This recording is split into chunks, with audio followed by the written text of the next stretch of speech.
ស្អីគេ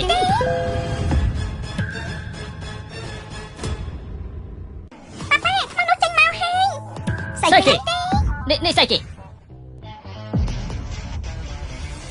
ទូពិតជាមិនបាននិយាយខុសទេឆ្មាតូចនេះពិតជាមានអាចកំបាំងលាក់ទុកនៅក្នុងរូបចម្លាក់ដៃចាស់នេះពិតជាមានចាស់ដីអ៊ីតមែនមើលទៅកម្រិតពណ៌នេះយ៉ាងហោចណាស់ក៏ជាកម្រិតត្បូងចាស់ដីអ៊ីតកម្រិតមរកតឡើងទៅដែរក្មេងស្រីម្នាក់នេះពិតជាមានសំណាងមែនចេញបានចាស់ដីអ៊ីតក្នុងអំឡុងមួយជាន់ពិតជាចំណេញខ្លាំងណាស់មិនក៏នេះអាចមើលឃើញថ្មដីអ៊ីតនៅខាងក្នុងបានបងប្រុសឆក់យករបស់ក្មេងមិនអាម៉ាស់មុខពេកទេអីហ៎អូនទីហើយលោកគ្រូចាងពិនិត្យមើលឲ្យបានច្បាស់សិនទៅមកតើខ្ញុំណា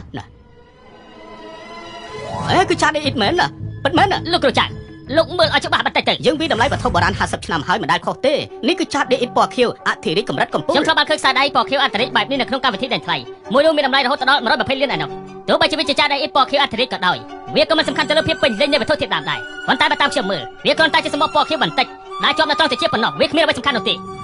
ពិតជាអាចមានលទ្ធភាពបែបនេះមែនបើចង់ដឹងច្បាស់គួរតែកាត់មើលតែម្ដងទៅមិនអាចកាត់ឆ្មាបានទេយ៉ាងម៉េចឯងខ្លាចកាត់ឃើញដៃចាស់ខ្មៅមែនទេខ្លាចខ្មាស់គ្នាបើគ្រាន់តែមានចាស់ដីអ៊ីតមួយជាន់នៅសម្បកខាងក្រៅរូបចម្លាក់ដៃនេះពិតជាគ្មានតម្លៃទេប៉ុន្តែបើចាស់ដីអ៊ីតនៅខាងក្នុងមានទំហំប៉ុនសុទ្ធព្រាបនោះតម្លៃអបបរមាគឺ5លានឯណោះណាយល់ទេទូកូនប្រាប់ប៉ាថ្មបៃតងនៅខាងក្នុងកូនឃើញថាមានទំហំប៉ុណ្ណាដែរទៅឆ្មាទាំងមូលគឺសត្វតែពណ៌បៃតងទាំងអស់នាងតូចនាងអាចមើលឃើញថ្មខាងក្នុងបានពិតមែនអីហ៎បើអញ្ចឹងទូហើយលោកតាចាងកាត់កូនមើលក្បែរបើចិត្តដល់ឆ្មាបៃតងហើយកូនស្រែកថាឈប់យកម៉ាស៊ីនកាត់មកលោកគ្រូចាងលោកមិនបាច់ជឿលើពាក្យសម្ដីក្មេងតូចនេះពិតមែនទេតើមែនដែរទេបងប្រុសរូបចម្លាក់នេះគឺជារបស់ពួកយើងហើយលទ្ធផលចេញមកល្អឬអាក្រក់មិនពាក់ព័ន្ធអ្វីជាមួយបងទេយើងខ្លាចអាចចំណាយពេលច្រើនពេកកាត់ចេញមកបានត្រឹមតែសម្រាមតែប៉ុណ្ណោះបើខាងក្នុងពិតជាមានដីអ៊ីតមែននោះប្រកាសជាមានតម្លៃរាប់ពាន់លានហើយក្មេងម្នាក់វិជាបែបនេះពិតជាលេងសើចពេកហើយខ្ញុំធ្លាប់បានឮមកថាតកូលសៅសុទ្ធតែជាមនុស្សដែលស្រឡាញ់កូនខ្លាំងណាស់លោកតាចាងកុំបារម្ភទូមកបានតាមត្រឹមនេះលោកគ្រូចាងកុំបារម្ភលទ្ធផលចេញមកល្អឬអាក្រក់ខ្ញុំជាអ្នកទទួលខុសត្រូវតែម្នាក់ឯងចុះល្អណាស់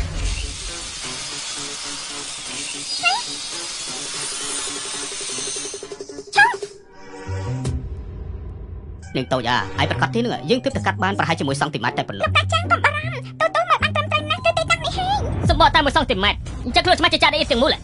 ធ្វើពុតជាអស្ចារ្យឆឹក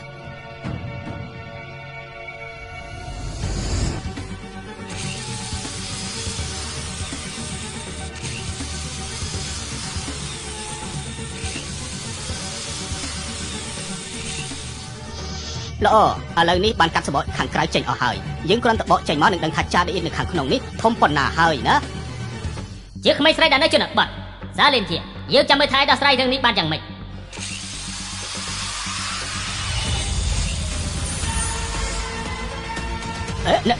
នេះគឺឆ្មាចាស់ដីអ៊ីតទាំងមូលមែនណានេះមិនអាចទេនេះច្បាស់ជាខ្លាយឆ្មាដីអ៊ីតទាំងមូលបែរជាយកមកបិទបាំងបែបនេះទៅវិញថាមែនទេរូបចម្លាក់ឆ្មានេះគួរតែកាត់ក្នុងសម័យនគរច្បាំងគឺជារូបចម្លាក់យាមភ្នូនៃស្ដេចនគរណានយាហើយដើម្បីការពារចោរលួចទើបបានជាចាក់ដៃគ្រប់ពីលើនាងតូចនេះពិតជាមានភ្នែកទឹកមែនណាលោកតាចាងឆ្មាតូចនេះមានតម្លៃប្រមាណឆ្មាចាស់ដីអ៊ីតនេះបើតាមយើងស្មានតម្លៃអបបរមាគឺ 1.5 ពាន់លានស្អីគេ1.5 ពាន់លានទេ1.5 ពាន់លានមិនធម្មតាទេថ្មីនេះនៅនិយាយថាថោកទៀតលោកនិយាយទេដាស់អីលោកទៅប្អូនទី2ទិញក្បាលហើយគ្រឿងអលង្ការពួកយើងដេញគឺសត្វតែគ្មានតម្លៃចំណែកដុំដាច់ចាស់របស់ពួកគេតម្លៃដល់ 1.5 ពាន់លានបងថ្លៃគឺពួកបងតែងតែឆក់យកវត្ថុដែលខ្ញុំដេញថ្លៃឆ្មាចាស់ដីអ៊ីតនេះក៏បងយកទៅបោះចោលដែរដេញសម្រាប់មួយចំនួនយកមកធ្វើជាកំណប់ចាស់ដីអ៊ីតមានតម្លៃ 1.5 ពាន់លានលុះចេញនៅក្នុងតម្លៃមួយជាន់លោកសៀវតើលោកកំពុងតែទិញប្រអប់ដាក់ត្បូងគុជហើយបោះចោលគុជតាមមែនទេសមត្ថភាពវិនិយោគរបស់លោកសៀវពិតជាអន់ជាលោកម្ចាស់ទី2ពិតមែនគឺមានកម្រិតខុសគ្នាឆ្ងាយខ្លាំងណាស់លោកប៉ាខ្ញុំគ្នាហើយមែនទេអរគុណដល់ផ្កាយសំណាងទូហើយក៏អរគុណដល់បងប្រុសដែរសៀវយើងទៅវិញឈប់សិនណាលោកម្ចាស់សៀវទូទាត់ប្រាក់អញបានន័យថាម៉េចត្រកូលសៀវរបស់យើងជាត្រកូលធំអាចបោកប្រាក់បានទេ